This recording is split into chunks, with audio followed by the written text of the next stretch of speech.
kegiatan joint analisis bidang politik dengan tema antisipasi terjadinya politisasi agama menjelang pemilu 2024.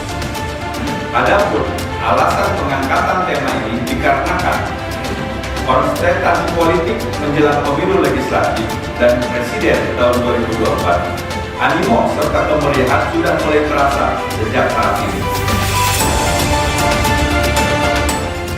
Hadirin peserta akademis yang saya banggakan, sebagaimana kita tahu bahwa perkembangan situasi yang sangat cepat, yang mana sampai saat ini apa posisi terbuka, apa posisi itu tidak belum tahu.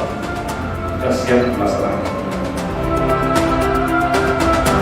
Saya selanjutnya mengucapkan Bismillahirrahmanirrahim pada hari ini Rabu tanggal 7 Juni 2023 pukul 10:03 kita joint analisis bidang politik diselenggarakan.